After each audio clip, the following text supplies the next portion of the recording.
Terima kasih pemirsa, masih kembali lagi di Watch It. Bagi Anda yang baru bergabung, siang hari ini kita mempunyai topik panas, yakni prostitusi kelas atas, dan sudah kembali bergabung narasumber. Ada Pak Asep Iriawan, pengamat hukum dan pengamat lain-lain. Iya betul, pengamat hukum dan juga aspek-aspek sosiologis dari hukum. Kita langsung tanya ke Pak Asep sebelum saya ke Pak Heru. Pak Asep, kalau kita lihat ini kan semakin marak. Memang hukum yang menjerat tidak ada efek jerah sekarang. Ya. Saya pikir kan bukan soal efek jerah atau tidak. Ini kan masalahnya, tadi yang katakan beliau, dari dulu juga udah ada. Masalahnya yang menarik itu sekarang sensasionalnya. Ya. Apapun orang akan dikejar penasarannya, sehingga harganya naik. Tapi sekarang secara hukum itu semua akan kena. Ya. Orang perlu katakan kalau memang mucikarinya itu 296 maupun 506 KUHP. Tapi pemakai juga kena. Ya, nah sekarang misalkan contoh gampang, kalau pemakainya itu adalah misalkan pejabat, ya, kalau harga 220 juta itu uangnya dari mana? Betul. Itu bisa kena gratifikasi seksual setidaknya, ya. Apalagi kalau misalkan ketahuan nanti oleh yang dipakai, dibelikan, kena pencucian uang. Ya, pasal 2 huruf A. Apalagi misalkan yang anaknya itu misalkan di bawah umur, kena undang-undang pelindungan anak yang dipakai. Apalagi misalkan juga kena human trafficking, ya. Nah, itu juga kena juga. Jadi pemakai itu bisa terjerat oleh undang-undang itu. Tergantung fakta nanti beliau yang tahu apakah nih pemakai ini memakai tadi anak di bawah umur, karena korban penjualan, atau juga uangnya ada yang biayain karena dibiayain oleh orang lain dalam rangka misalkan tadi ya gratifikasi seksual, itu bisa kena. Ya, pencucian uang juga bisa kena. Tidak hanya itu juga, tempat yang menyediakan juga hotel itu turut membantu menyediakan, karena hotel bukan tempat itu, apartemen bukan tempat itu, bisa kena juga karena di pidana itu ada keturutsertaan membantu. Itu kena juga. Tidak hanya itu, sekarang undang-undang ITE kena. Orang tidak katakan ketika transaksi antara pemakai dan pengguna terjadi komunikasi, itu akhirnya diakses. Ya, apalagi di undang-undang ITE. Undang-undang ITE pasal 27 ayat 1 junto 45. Kan itu melanggar kesusilaan. Kalau nanti bisa orang kan bisa mengakses, itu kan melanggar kesusilaan. Jadi pasal-pasal nanti beliau yang akan bisa kenakan itu bisa berlapis kepada mereka, tergantung fakta-fakta yang ditemukan dalam rangka penyidikan atau penyelidikan. Kalau terkena, saya pikir sanksinya sangat berat bagi mereka. Nah, sekarang sosialisasikan kembali mungkin sanksi-sanksi yang membuat masyarakat resah. Ini kenapa kok bisnis prostitusi semakin marak? Katakanlah mengganggu sebuah ketertiban masyarakat. Mungkin bisa diberitahu lagi, Pak Heru, silakan. Jadi begini, kembali kepada awal. Kalau bicara tentang prostitusi ini kan tidak akan pernah selesai. Akan tetapi tidak akan pernah selesai. Tidak akan pernah selesai. Selama masih ada peradaban manusia itu pasti tetap ada. Akan tetapi masalah prostitusi bukan hanya tanggung jawab kepolisian.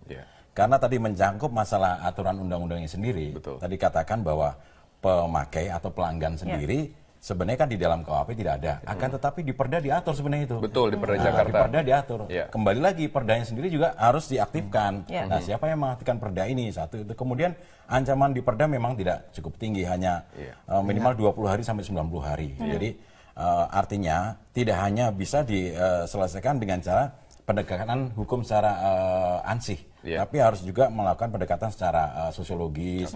Karena bicara tentang tadi ada kacamata pendekatan tentang prostitusi, bisa karena gaya hidup, hedonisme, Tapi apakah di tingkat level bawah itu hanya karena hedonisme mereka kemudian dia melakukan seperti itu? Akan tetapi tingkat level bawah ternyata yang kemarin kita tangkap itu yang di Kalibata itu kebutuhan ekonomi, bukan gaya hidup. Dia untuk hidup saja susah, apalagi untuk bergaya-gaya kan gitu kan. Untuk hidup aja susah. Berarti ini yang Bapak katakan ada perbedaan perlakuan antara prostitusi kelas atas, pelaku dan juga pengguna terhadap prostitusi kelas bawah seperti itu. Saya pikir kalau undang-undang tidak membedakan, mau atas mau bawah sama aturannya kan. Di dalam KUHP kan tidak dibedakan. Hanya saja dikatakan bahwa barang siapa ini adalah siapa saja yang perbuatannya melawan hukum di dalam aturan undang-undang itu. Itu jelas deliknya mengatur itu. Hanya saja kalau kasus ini kan berbeda ya. Berbedanya apa? Karena ini kejadiannya adalah konsumennya orang tertentu, jadi seolah-olah ini prostitusi kelas atas. Ini juga istilah sosiologis. Kalau itu tingkat bawah berarti itu prostitusi biasa. Jadi ini kan hanya istilah sosiologis. Tapi yang menjadi tentang pertanyaan, Pak, sekarang kenapa sekarang baru menjerat mucikari, belum menjerat dari pelaku dan juga pemakai? Kan data-data sudah dihimpun oleh kepolisian, ada komunikasi, ada pengguna, ada transaksi, ada bukti pembayaran dan hal sebagainya. Kita untuk yang kasus yang pertama, kita lagi lidik arah ke sana. Tapi ya kembali lagi bahwa kalau di dalam KUHP memang arahnya ke sana, cuma nanti kita kenakan ke 55, 56 atau 53, bisa turut serta, bisa membantu dan sebagainya. Paling kita yuntukan ke sana. Karena memang kalau kita lebih lagi kalau itu menggunakan IT, kita untuk kenakan undang-undang IT. Dalam undang-undang itu jelas ancamannya juga cukup lumayan tinggi, 6 tahun kan. Betul. Jadi di situ juga bisa kita jerat di sana. Siapa yang menyediakan sarana prasarana itu, siapa yang membuka website, siapa yang menginput dan siapa yang menerima setoran uang itu dalam rekeningnya diberikan. Jadi kita akan lihat secara utuh gitu. Saya ingin ke Pak Asep kembali tadi meng-highlight atau apa ya namanya memperhatikan statement bahwa bisnis prostitusi ini tidak akan pernah selesai begitu. Apakah memang perlu ditambah konsekuensi hukum yang sekarang berada dengan katakanlah ada ada revisi rancangan undang-undang yang akhirnya membuat orang juga berpikir dua kali selain tentunya sanksi sosial yang akan didapatkan begitu. Ya, sekarang sistem sebenarnya sanksi-sanksi sudah ada cukup lumayan. Bahkan di RUU itu udah lumayan bagus juga ya. Dari mulai pornografi, kemudian juga sanksi yang di IT itu bagus. Permasalahan apa di penegakan hukum? Ketika penegakan hukum sanksi di KUHP ringan satu itu. Kedua, sanksi sosial dari masyarakat. Kan itu dianggap masif, permisif gitu kan. Ya sudahlah biasalah kami juga melakukan. Jadi jangan munafik lah gitu kalimat. Itu yang memang seharusnya kan misalkan gini, ketika seorang melakukan itu tahu bahwa dia berbuat dengan penjual tadi, kan ketika si istrinya yang suaminya melakukan, takut kena penyakit, harusnya istri melaporkan supaya nanti kena jinah, kan itu delik aduan. Kalau semua sepakat istrinya semua melaporkan suaminya, tapi kan masalah sekarang istri takut dong, sudah dilaporkan suami nanti dicerai, ada masalah. Ketika sanksi sosial keras ya, sanksi hukum, saya pikir mungkin setidaknya akan berkurang, walaupun tidak akan habis. Ditahan dulu di sana Pak Asep, sorry sekali kita harus jeda sejenak. Tetaplah bersama kami di Watch It karena kami akan segera kembali.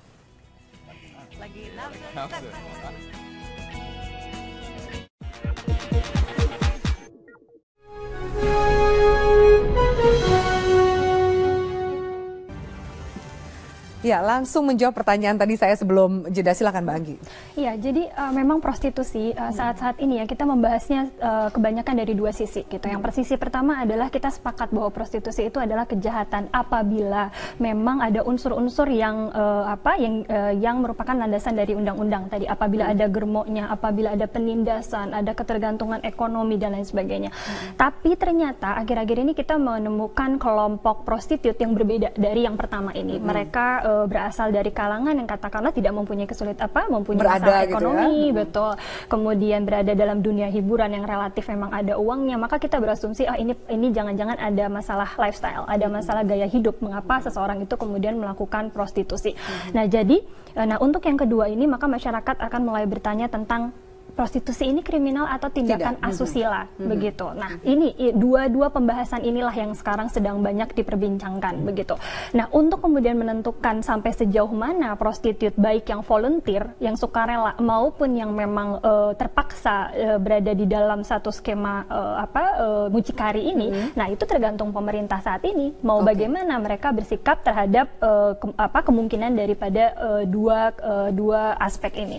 Kalau kita melihat pada pendekatan yang dilakukan di luar negeri itu memang konstruksi hukum tidak hanya menyentuh mucikari tapi juga sudah menyentuh user, tapi memang tidak menyentuh pelaku prostitusi itu memang belum disentuh, tapi paling tidak user lah begitu, atau pengguna, pembeli, bayarnya ya itu. Nah, itu di beberapa negara sudah sangat maju gitu dalam penindakan daripada pelaku ini. Seperti Norwegia misalkan, mereka mengatakan prostitusi itu legal, tapi pay for sex atau kita bayar untuk seks itu ilegal. Artinya sama saja pelakunya artinya kita menutup kemungkinan dari para pelaku ini untuk melakukan prostitusi ini. Dengan adanya kemudian rencana untuk merevisi KUHP, memasukkan pasal asusila, perzinahan, seperti itu, bahkan prostitusi, bagaimana Anda lihat? Apakah ini mampu menjaga keliaran tanda kutip yang terjadi saat ini? Ini begini, undang-undang, hukum, pasal, perda yang kita terapkan itu kan tujuannya satu, maintaining order. Kita mau memang menjaga tatanan masyarakat. Nah, apabila itu memang diberlakukan dengan tujuan menjaga tatanan masyarakat, saya kira tidak ada salahnya. Karena itu adalah unsur-unsur untuk bagaimana kita menjaga tatanan kita ya, public order kita, maintaining order. Itu kan sebetulnya filsafat daripada undang-undang dan hukum untuk diberlakukan, begitu. Baik, Pak Audi tadi dikatakan sempat di paket sebelumnya soal perda juga sebenarnya tercantum soal terutama ketertiban umum. Bagaimana sebenarnya posisi perda? Apakah kemudian ini bisa digunakan oleh polisi? Terutama ada larangan menyuruh, memfasilitasi, membujuk, memaksa orang lain menjadi PSK, bahkan larangan menjadi PSK, bahkan juga memakai jasa PSK. Iya, gini. Semua perangkat undang-undang yang ada juga termasuk perda tadi ya. itu adalah perangkat yang kemudian akan kita gunakan dalam penanganan satu perkara.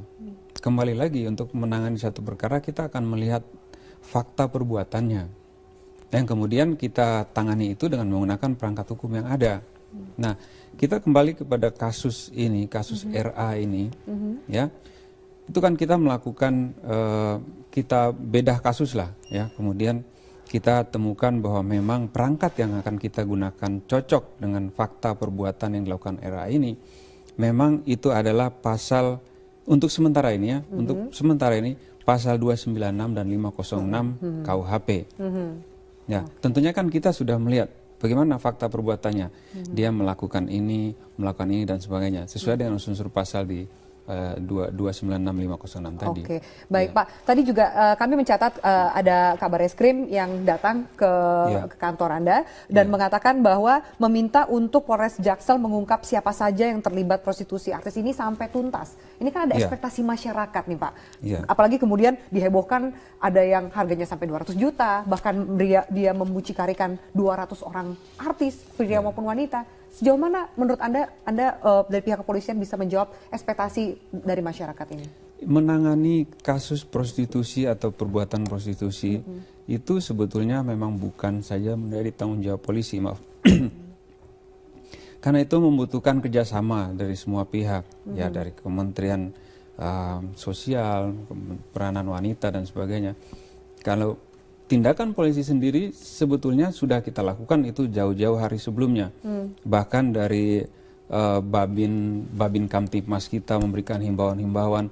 Juga termasuk pengungkapan ini. Itu adalah bagian dari upaya-upaya polisi untuk mengurangi angka perbuatan prostitusi atau mengurangi kejahatan jenis ini. Oke, baik. Kita akan lihat bagaimana proses penyidikan yang dilakukan oleh kepolisian ini terus berlanjut ya. Terima kasih atas waktunya Pak Audi Ratu Heru dan juga Mbak Anggi Aulina atas waktunya. Dan kita akan lanjutkan pemirsa, sesaat lagi dengan liputan prostitusi di rumah susun dan juga apartemen di Tenggarai masih marak di Jakarta. Sesaat lagi kami akan hadirkan penelusuran dari tim Metro TV.